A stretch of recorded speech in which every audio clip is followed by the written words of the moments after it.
pagi Bapak Ibu, kita akan mulai ibadah kita. Mari kita berdoa. Terima kasih Tuhan untuk kebaikan-Mu, kesetiaan-Mu, pemeliharaanmu dalam hidup kami. Kami ada sebagaimana kami ada itu karena anugerah dan kasih setia-Mu. Kami bersyukur Tuhan, ini waktunya kami mau naikkan pujian ucapan syukur kepada Tuhan. Kami mau beri yang terbaik untuk Tuhan, sebab Engkau yang layak ditinggikan. Hanya Engkau yang layak ditinggikan. Kami mau bersorak untuk kebaikan Tuhan. Kami mau merayakan kebaikan-Mu dengan puji-pujian yang terbaik kami Tuhan. Terima kasih Bapa, kami percaya Engkau menyertai memimpin ibadah kami mulai awal sampai selesai, dan Engkau hadir di tengah-tengah kami. Di dalam nama Tuhan Yesus kami mengucap syukur. Amin.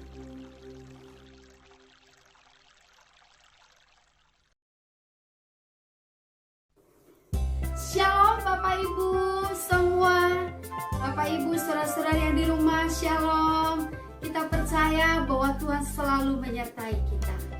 Segala perkara dapat kita tanggung di dalam Dia yang berikan kekuatan buat kita. Amin. Rancangannya terbaik buat setiap kita. Mari kita menyanyikan pujian ini sebagai iman kita bahwa Allah turut bekerja mendatangkan kebaikan bagi setiap kita. Yang percaya katakan amin.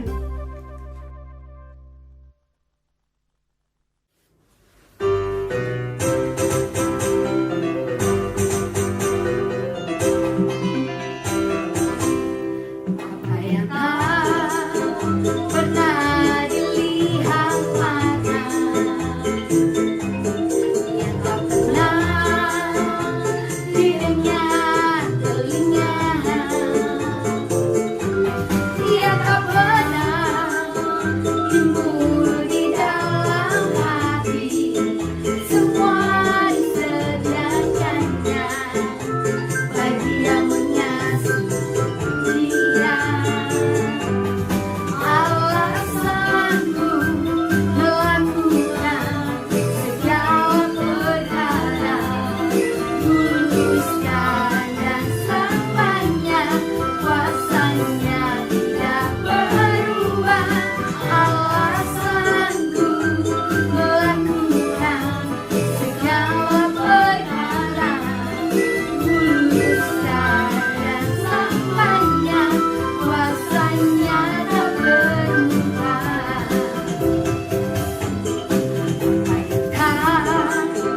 Pernah dilihat mata, yang tak pernah didengar telinga,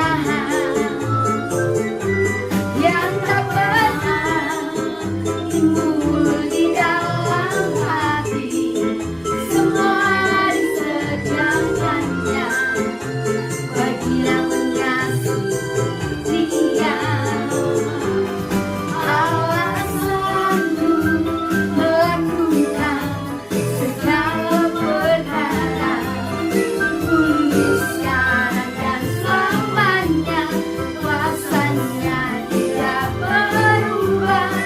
Allah sanggup melakukan segala perkara, dulu,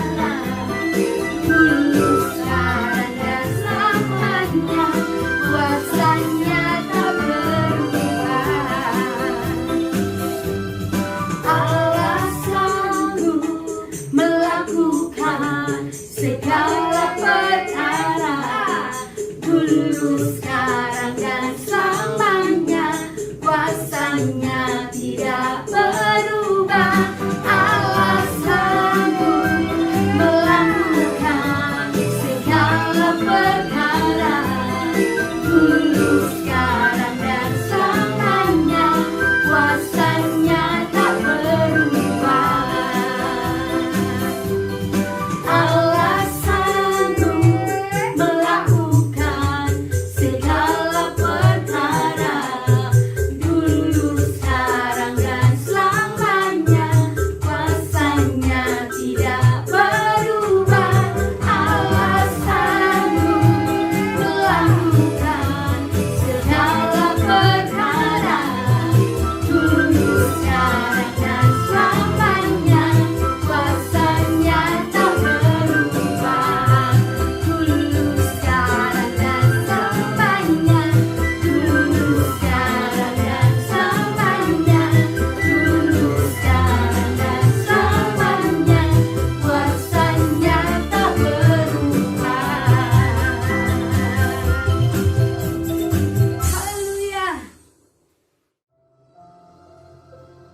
bersyukur Tuhan.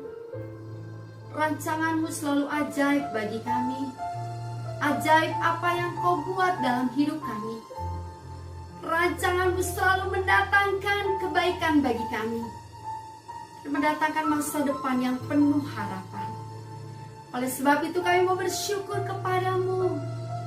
Kami mau katakan Engkau baik, sangat baik. Kami cinta Engkau Tuhan. Terima kasih Tuhan.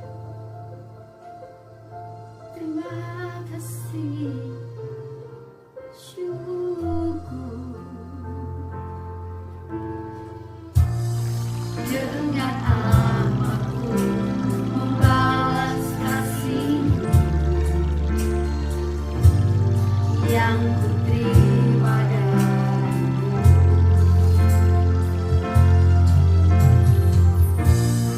Dengan apapun membalas cintamu.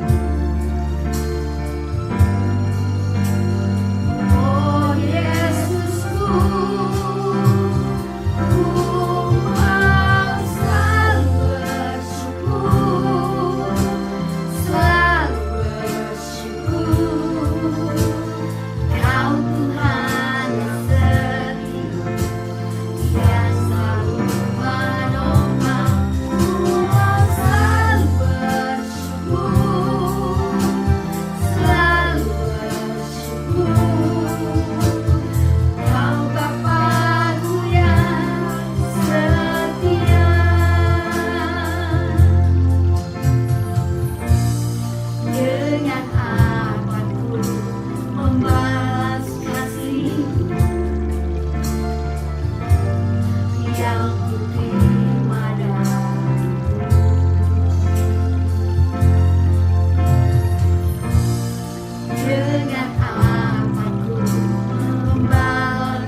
satu hal yang kami tahu,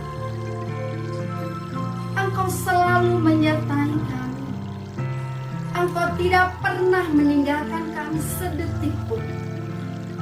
Kami bersyukur ada di dalam rancangan-Mu Tuhan. Kami bersyukur ada di dalam rencana-Mu yang besar bagi kami.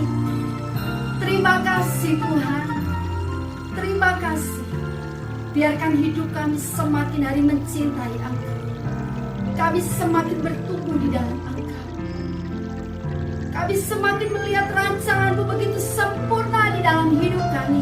Berjalan di dalam firman-Mu Tuhan. Memperkatakan firman-Mu setiap hari. Berkuasa di dalam hidup kami Tuhan. Terima kasih Tuhan. Terima kasih. Biarkan pagi hari ini roh kami dibangkitkan. Ada semangat yang baru untuk kami melihat mukjizat Allah terjadi dalam hidup kami. Berjalan seturut kehendak-Mu, mencintai Engkau ya Tuhan, lebih dari segalanya. Terima kasih Tuhan. Kami mau terus bertumbuh. Engkau berfirman di antara kami. Engkau berbicara di tengah-tengah kami. Diberkati setiap kami yang hadir dalam bentuk Zoom. Diberkati di ruangan kami. Roh Allah hadir di tengah-tengah kami. Di dalam nama Yesus kami sambut firman Tuhan. Amin.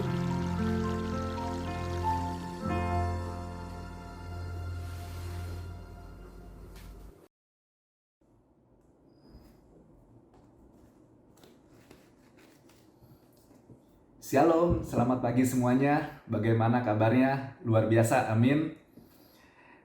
Pada tema bulan ini, kita belajar sama-sama menjadi manusia dewasa atau kedewasaan penuh yang diambil dari Efesus 4 ayat 13. Nah, pada pagi hari ini, topik khotbah saya beri judul Bertumbuh yang Sehat. Karena saya percaya kalau kita mau menjadi orang percaya yang dewasa atau bertumbuh secara dewasa, dia harus bertumbuh pula secara sehat. Kalau orang percaya bertumbuh secara sehat, pasti dia akan menjadi orang dewasa atau manusia dewasa, Kristen dewasa yang optimal. Suatu makhluk dapat dikatakan makhluk hidup, dapat disebut makhluk hidup kalau memiliki salah satu cirinya adalah bertumbuh. Kalau makhluk tersebut tidak bertumbuh, nggak bisa dikatakan makhluk hidup, tetapi makhluk mati atau benda mati. Tujuan dari setiap orang percaya menjadi manusia dewasa, tujuan akhirnya adalah menjadi serupa Kristus. Sama seperti yang Paulus bilang di dalam Efesus 4 ayat 1-5, bahwa setiap orang percaya itu bertumbuh di dalam segala hal ke arah Dia, Kristus yang adalah kepala. Sebelumnya kita sudah banyak belajar bahwa pertumbuhan kekristenan atau pertumbuhan rohani seorang murid adalah dibagi beberapa tahap. Ada yang disebut Kristen anak muda, dan juga Kristen dewasa. Itu nanti Bapak Ibu Saudara bisa melihat di 1 Yohanes 2 ayat 12-14. Ibrani 5 ayat 12-13 juga mengatakan demikian, bahwa susu adalah makanan untuk bayi, sedangkan untuk Kristen dewasa atau manusia dewasa itu adalah makanan-makanan yang keras. Selain kita belajar fokus untuk kita bertumbuh, nah topik yang mau saya bawakan pada pagi hari ini, saya akan bawakan ada 3 virus penghambat pertumbuhan. Kita memang mau bahwa kita itu mau bertumbuh secara optimal, betul. Tapi kita juga harus belajar mengenali virus-virus yang sangat berbahaya bagi iman pertumbuhan kekristenan ini. Apalagi di masa-masa pandemi. Kita nggak mau rohani kita juga akhirnya menjadi rusak, pertumbuhan kita menjadi rusak karena ada 3 virus ini. Nah, saya sebut 3 virus penghambat pertumbuhan. Yang pertama adalah virus bandel atau berdalih. Kita mau lihat di dalam Lukas 14 ayat 15-18. Di situ bercerita tentang ada seorang yang mengadakan jamuan makan malam. Dia mengundang orang. Ternyata orang-orang ini banyak yang dia nggak mau datang dan dia memiliki dalih atau banyak alasan. Misalnya kita mau lihat di ayat 18. Aku telah membeli ladang dan aku harus pergi melihatnya. Aku minta dimaafkan. Jadi orang ini dia sudah membeli ladang, baru dia mau melihatnya, baru mau mengeceknya. Ini merupakan alasan yang dibuat-buat, tidak logis. Mengapa? Karena yang namanya orang membeli ladang ataupun membeli tanah atau beli properti, pasti dia akan mensurvei terlebih dahulu. Barulah kalau cocok, dia baru membelinya. Tapi orang ini berkata dia sudah beli dulu ladangnya, baru mau mengeceknya. Demikian juga di ayat 19. Dia berkata juga, aku telah membeli 5 pasang lembu kebiri dan aku harus pergi mencobanya, aku minta dimaafkan. Ini juga merupakan suatu alasan yang tidak logis. Dia membeli lembu, tetapi dia belum melihatnya. Artinya dia udah beli dulu lembu, dia baru mau melihatnya. Ini adalah lembu, bukan beli sekedar pisang goreng.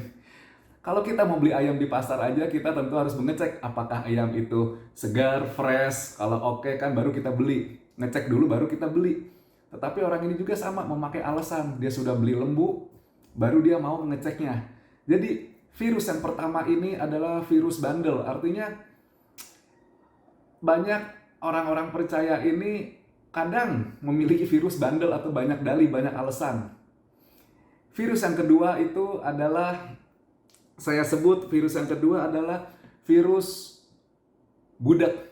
Kita mau lihat di 2 Timotius 4 ayat 3 sampai 4. Nanti di situ juga dikatakan, Paulus berkata juga ternyata banyak orang yang hendak memuaskan keinginan hawa nafsunya. Jadi dia mau mendengarkan, dia mau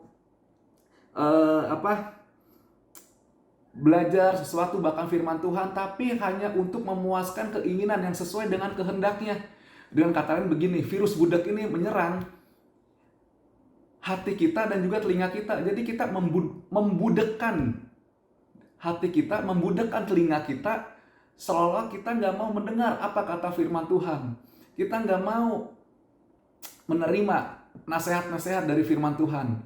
Atau bahkan kita hanya mau mendengar firman Tuhan yang cocok dengan keinginan hati kita saja, yang memenuhi hawa nafsu kita saja.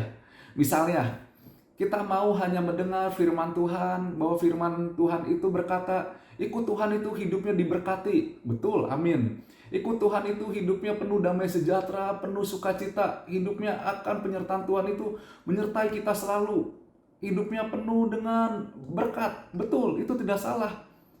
Tetapi ketika mendengar firman Tuhan kebenaran yang lengkap, yang utuh, ikut Tuhan itu bicara pikul salib, ikut Tuhan itu bicara menyangkal diri, ikut Tuhan itu bicara pengorbanan, ikut Tuhan itu bicara kita mengampuni musuh kita, ikut Tuhan itu kita bicara bagaimana kita mengasihi orang tanpa syarat, bayar harga. Di situ dia nggak mau mendengar hal-hal yang nggak enak itu. Jadi firman dicomot hanya untuk memenuhi hawa nafsu diri sendiri. Jadi tidak lengkap firman tersebut. Kalau yang enak-enak dia suka, kalau yang pahit-pahit dia nggak mau firman Tuhan. Nah, itu virus yang kedua. Namanya ini virus budak, atau budak itu, kalau orang tadi maaf saya belum jelasin, budak itu mungkin pura-pura tuli budak itu. Jadi dia nggak mau mendengarin tentang nasihat firman Tuhan. Nah, virus yang ketiga terakhir ini adalah virus yang paling bahaya. Dia sudah bermutasi, varian yang sangat berbahaya. Ternyata bukan hanya virus COVID-19 saja bermutasi, ternyata virus ini pun bisa bermutasi. Dan sangat bahaya, bisa membuat orang itu murtad, meninggalkan Tuhan. Nah, virus yang ketiga ini adalah virus bebal. Bebal atau artinya dablek. Nah, kita ada contohnya, misalnya saya mau bawa di Matius 8 ya, ayat 29 nanti, yang tentang kisah Yesus mengusir setan di Gerasa. Jadi suatu saat orang yang kerasukan setan, ini setannya banyak, legion namanya, kumpulan setan-setan banyak sekali. Ketika setan ini dia ketemu dengan Yesus, ada hal yang menarik. Yang pertama dikatakan adalah mereka berteriak, apa urusanmu dengan kami, hai anak Allah? Ingat, yang pertama, setan ini dia tahu siapa Yesus. Apa Apa urusan kamu, hai anak Allah? Apakah kamu, maksudnya Yesus datang ke sini, apakah kamu datang ke sini hendak menyiksa kami sebelum waktunya? Nah, hal yang kedua, setan ini dia tahu kebenaran bahwa dia nanti akan dikalahkan, dia akan masuk ke dalam penyiksaan. Karena dikatakan di sini adalah, adakah engkau kemari untuk menyiksa kami sebelum waktunya? Berarti yang pertama, setan ini dia kenal, tahu Yesus. Yang kedua, setan ini dia tahu kebenarannya. Tetapi mengapa tetap disebut setan? Karena ya dia tidak bertobat, tidak hidup di dalam kebenaran itu, hanya tahu kebenaran aja doang. Kebenaran doang. Nah. Jadi, Bapak Ibu Saudara, kalau ada orang-orang yang dia tahu kebenaran, yang dia bahkan hafal firman Tuhan, tetapi hidup tidak di dalam kebenaran tersebut, maka dia sama dengan, ya Bapak Ibu nanti di hati Bapak Ibu boleh menjawab sendiri gitu. Ini virus yang sangat berbahaya, virus yang ketiga ini, mutasi yang varian yang sangat-sangat beracun. Nah, ketiga virus ini saya sebut ini virusnya itu B3. Artinya sama dengan limbah B3, bahan beracun berbahaya. Jadi ini virus yang sangat beracun. Kalau ada virus ini di dalam hati orang percaya, maka orang percaya itu akan sulit bertumbuh secara optimal. Sehingga akan sulit juga dia menjadi manusia dewasa atau menuju kedewasaan penuh. Bagaimana menuju dewasa kalau dia sendiri tidak bisa bertumbuh secara optimal? Virus ini akan menyebabkan kita menjadi Kristen bantet. Katakan sama-sama, Kristen bantet. Bantet itu kerdil, sulit untuk bertumbuh, sulit untuk berkembang. Nah, tapi jangan khawatir. Di sini saya juga hendak menceritakan yang bukan suatu rahasia, tetapi bukan rahasia. Kalau rahasia nggak bakal saya ceritakan. Nah, saya ceritakan yang bukan rahasia. Kuncinya supaya kita bisa menang dari virus ini dan kita bisa bertumbuh secara optimal, kuncinya itu kita harus menerapkan pola hidup rohani yang sehat. Bergaya hidup yang sehat, gaya hidup rohani yang sehat dengan gizi seimbang.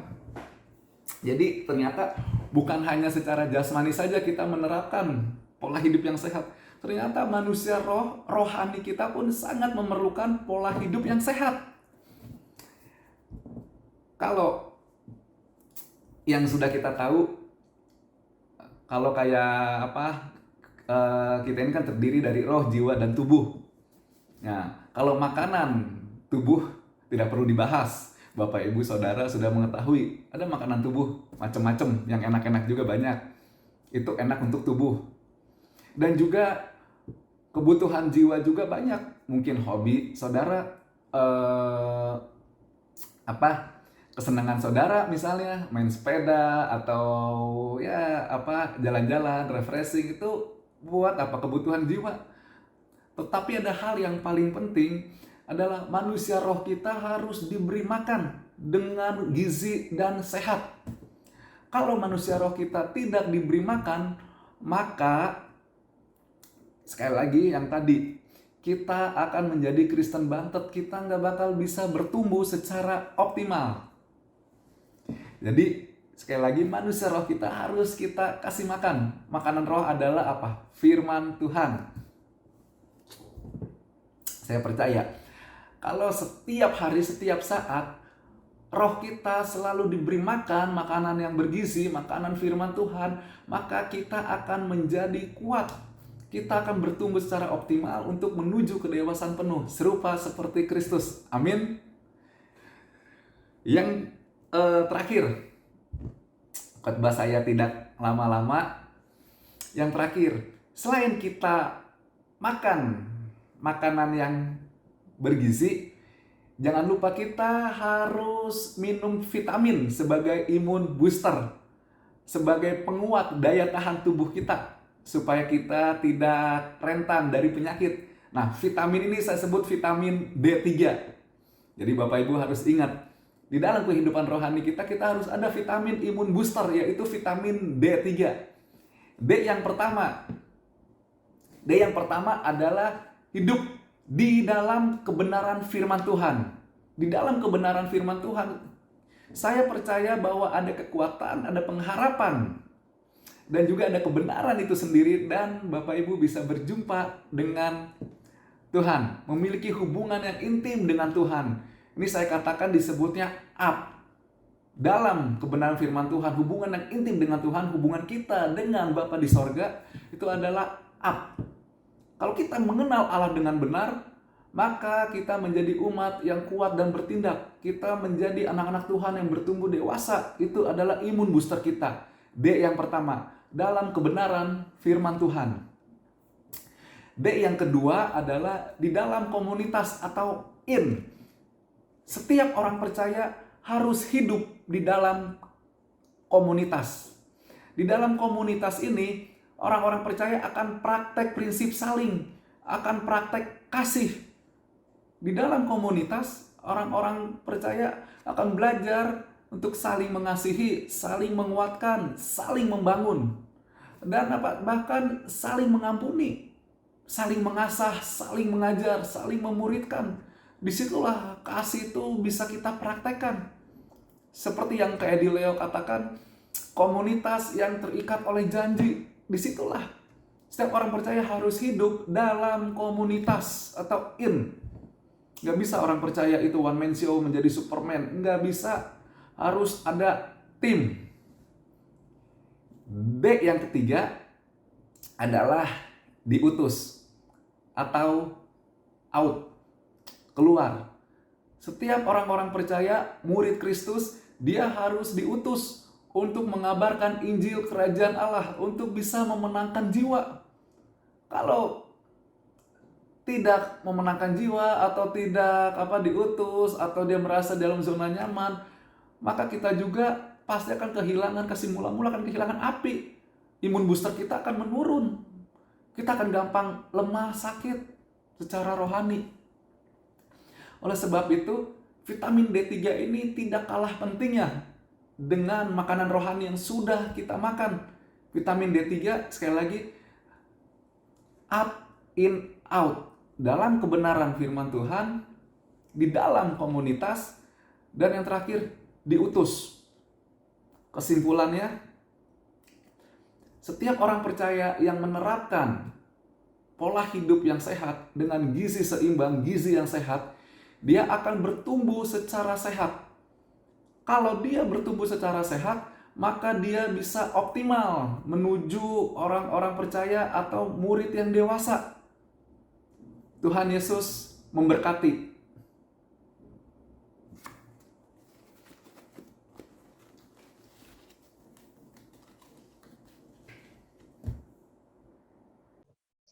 Puji Tuhan, terima kasih buat Pak John yang sudah menyampaikan firman Tuhan. Ya, kalau kita dengar firman Tuhan Pak John itu selalu ada singkatan-singkatan ya. Jadi kita gampang mengingatnya. Tadi ada 3 penghambat ya, B3 bukan B2 ya Saudara. B3 ya, yang pertama apa tadi? Bandel. Ya. Kedua budak. Yang ketiga bebal. Nah, itu gampang. Jadi kita ingatin. Nah, masing-masing kita belajar apakah kita hari-hari ini masih bandel ya, atau kita masih budak, atau kita masih bebal. Nah, saya percaya firman Tuhan pagi ini ingatkan kita supaya kita tidak seperti itu, dan kita terus mau makan makanan yang rohani ya. Makanan yang rohani adalah firman Tuhan. Setiap hari kita belajar firman Tuhan ya, dan ketika kita makan firman Tuhan, kita akan mendapat vitamin D3 ya. Tadi dikatakan D3 yaitu kita hidup dalam kebenaran firman Tuhan ya. Kita terus setiap hari kita cari Tuhan ya. Yang kedua yaitu kita hidup dalam komunitas. Kalau ada Bapak Ibu yang hari ini belum ada komunitasnya, ya nanti boleh hubungi sekretariat supaya kita terus hidup dalam komunitas. Karena dengan komunitas kita bisa praktek firman Tuhan. Kita nggak mungkin bisa praktek firman Tuhan kalau kita nggak hidup dalam komunitas. Karena dalam komunitas kita bisa saling mengasihi, kita bisa saling menasehati, bahkan kita bisa juga saling mengampuni. Nah, karena di Komsel itu memang tempatnya kita untuk belajar mengampuni, ya. Di komunitas itu tempat kita, ya, dalam tanda kutip disakiti, ya, dikecewakan. Tuhan izinkan itu terjadi, ya, supaya apa? Supaya kita belajar yang namanya mengampuni. Ya, kalau kita hidup kita seorang diri, kita nggak ada komunitas, kita nggak bisa praktek yang namanya pengampunan. Ya, karena apa? Karena kita nyaman terus. Dan yang ketiga apa? Dikatakan kita diutus. Nah, kita bisa lakukan apa yang menjadi passion kita. Ya, kita bisa melayani apa yang menjadi panggilan kita. Kita nggak harus jadi seperti Pak John pengkhotbah. Ya, kita nggak harus jadi pengajar yang hebat. Kita bisa mulai mungkin di dalam keluarga kita, ya. Kita bisa ceritakan kepada anggota keluarga kita yang belum percaya. Nah, itu juga kita diutus. Kita bisa Kita bisa menjadi teladan dalam keluarga kita. Kita bisa melayani teman-teman Komsel, ya, yang sakit, kita doakan, kita kunjungan. Nah, itu juga diutus, saudara. Jadi saudara jangan berpikir diutus itu hal-hal yang saya harus pinter khotbah, ya, saya orang hebat, saya orang pintar. Enggak, ya, sederhana. Nah, ketika saudaraku lakukan ini, maka saudara akan diberikan kapasitas lebih lagi. Kapasitas saudara akan ditambahkan. Nah, nanti saudara akan heran, oh, dulu saya ngomong sulit nih, tetapi saya sekarang ngomong sudah semakin lancar, ya, dan saya semakin mengerti firman Tuhan. Nah, itu karena apa? Karena kita mulai dari hal-hal yang sederhana, ya. Terima kasih sekali lagi Pak John buat firman Tuhannya. Saya sangat diberkati pagi ini. Nah, saya akan sampaikan beberapa pengumuman.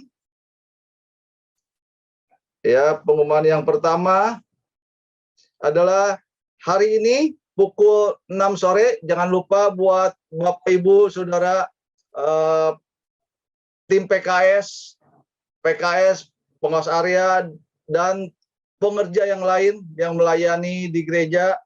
Nanti kita ada sepakat bersama pekerja, ya, SBP, jam 6 sore melalui Zoom. Nanti mungkin akan disampaikan, dikirim link Zoom-nya, ya. Jadi semua bidang pelayanan, ya, baik itu di Kega, di Youth Pro, dan juga di umum, diwajibkan, ya. Ini jadi bukan hanya anjuran, tetapi wajib. Kalau wajib ini artinya harus setiap pekerja. Ini perintah dari Pijar. Seorang pekerja harus tunduk, harus submit dengan pemimpin kita. Oleh sebab itu kita tunjukkan dengan kita hadir dalam sepakat bersama pengerja nanti jam 6 sore, ya. Itu yang pertama. Yang kedua adalah gereja masih membuka donasi bagi jemaat yang mau berdonasi, ya, donasi COVID, donasi yang lain, ya, untuk untuk diakonia di gereja kita. Nanti dapat menghubungi ke sekretariat, ya. Jadi umpama Bapak Ibu mau memberikan dananya untuk nanti boleh hubungi sekretariat dan disampaikan aja. Umpama contoh buat dana COVID, dan yang lain juga nanti bisa disampaikan ke sekretariat, ya. Dan juga persembahan persepuluhan dapat ditransfer ke rekening gereja, ya, karena kita saat ini nggak bisa bertatap muka datang ke gereja, tetapi kita bisa kirim persembahan kita melalui via QRIS, ya. Nah, ditransfer. Nah, itu ada di dalam layar kita. Nah, mungkin itu aja yang bisa saya sampaikan pengumuman. Dan jadwal ibadah kita mungkin Bapak Ibu Saudara sudah tahu, ya. Kalau belum tahu nanti bisa langsung ke sekretariat daftar ibadah-ibadah Kega, Youth Pro, ya, dan yang lainnya nanti bisa ditanyakan di sekretariat gereja. Ya, itu aja. Dan sebentar kita akan akhiri ibadah kita. Mari kita sama-sama berdoa. Terima kasih Tuhan buat pagi hari ini. Kami bersyukur Tuhan buat anugerah Tuhan. Kalau pagi ini kami kembali diingatkan bahwa kami sebagai orang percaya, kami harus terus bertumbuh ya menjadi dewasa, bahkan pada akhirnya kami menjadi serupa dengan Engkau Tuhan. Inilah goal kami, inilah fisik kami sebagai orang percaya Tuhan. Dan kami tahu Tuhan, ketika kami mencapai goal ini, ada penghalang-penghalang yang membuat kami sulit bertumbuh Tuhan, yaitu bandel Tuhan, yaitu budak, dan juga yang ketiga adalah bebal Tuhan. Tuhan, kami tidak mau seperti ini Tuhan. Oleh sebab itu Tuhan, kami mohon kasih karunia Tuhan, kami mohon urapan Tuhan, pertolongan Tuhan, untuk supaya kami boleh terus bertumbuh Tuhan. Kami terus hidup dalam kebenaran firman-Mu Tuhan. Dan kami melakukan apa yang Kau mau Tuhan. Kami hidup dalam komunitas. Dan kami juga boleh berbuah Tuhan. Kami pergi diutus Tuhan ke tempat di mana Engkau tempatkan kami berada Tuhan. Terima kasih buat firman-Mu Tuhan. Biarlah firman ini menguatkan setiap kami sepanjang minggu ini Tuhan. Dan ketika kami dengar firman Tuhan, kami mulai mempraktekkannya Tuhan sepanjang minggu ini Tuhan. Terima kasih buat hamba-Mu Pak John yang sudah memberkati, yang menyampaikan firman-Mu Tuhan.